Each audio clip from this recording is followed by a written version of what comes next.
बिस्मिल्लाहिर्रहमानिर्रहीम। अस्सलाम वालेकुम guys, welcome back to my YouTube channel. Guys कैसे हैं आप? उम्मीद करती हूँ अच्छे होंगे। अल्लाह ताला आपको खुश रखे, आबाद रखे। गाइस आज भी आपके लिए बहुत ही ज़बरदस्त इन्फॉर्मेटिव वीडियो लेकर आई हूँ, जिसमें मैं आपको बताने जा रही हूँ खांसी के सिरप के बारे में, जो कि बहुत ज़बरदस्त है।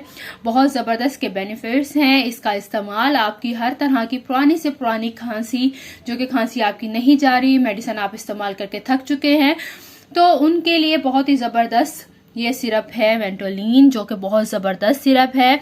गाइस ये सिरप शुगर फ्री है और डॉक्टर जो है अक्सर उन पेशेंट्स को लाजमी रेकमेंड करते हैं जिनकी खांसी बहुत ज़्यादा शिद्दत अख्तियार कर चुकी है, खांसी नहीं जा रही है, बहुत ही ज़बरदस्त खांसी हो रही है और खांसी के जो असरात हैं, जैसे कि हमारे सीने पे जगड़न कर देते हैं, यानी कि निमोनिया की शिकायत बन जाती है, और साथ ही फेफड़ों पे भी असर करती है। तो उस तरह की खांसी के लिए ये सिरप बहुत ज़बरदस्त है।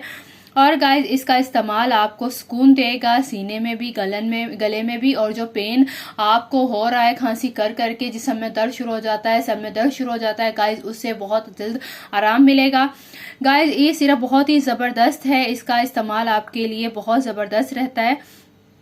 इसका इस्तेमाल भी इसी तरह करना है कि छोटे बच्चे के लिए, यानी कि जो ज़्यादा छोटा बच्चा है उनके लिए ये सिरप नहीं है। जो थोड़े से 2 साल के बच्चे हैं या 2 साल से ज़्यादा की लगा लो, यानी कि जैसे आगे आगे एज बढ़ती रहे, उनके लिए है ये सिरप वेंटोलिन। इसका बहुत ही ज़बरदस्त बेनिफिट है कि आपकी पुरानी से पुरानी खांसी ख़त्म हो जाएगी। और इसके अलावा अगर आप छोटे बच्चों के लिए यूज़ करें तो इसके लिए मैं आपको चाहूँगी कि आप अपने डॉक्टर से रजू करें। और वैसे भी ये सिरप जो है डॉक्टर ज़्यादातर बड़े बच्चों ही के लिए रेकमेंड करते हैं, क्योंकि ये सिरप बड़े बच्चों का ही है। गाइस उम्मीद रखती हूँ कि आपको मेरी वीडियो अच्छी लगेगी। वीडियो पसंद आई तो प्लीज़ कमेंट सेक्शन में कमेंट ज़रूर कीजिएगा। साथ ही मेरे चैनल को लाइक कीजिएगा, शेयर कीजिएगा, बेल आइकॉन का बटन ज़रूर प्रेस कीजिएगा ताकि आने वाली हर वीडियो की नोटिफिकेशन आपको रिसीव हो।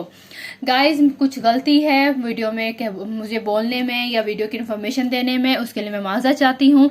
मेरा चैनल नया है तो प्लीज़ मैं आपसे इस गलती के लिए माफ़ी चाहती हूँ। दुआओं में याद रखना, अपना भी, अपने साथ दूसरों का भी बहुत सा ख्याल रखना। फिर से मुलाकात होगी बहुत ही ज़बरदस्त इन्फॉर्मेटिव वीडियो के साथ। तब तक के लिए अल्लाह हाफिज़।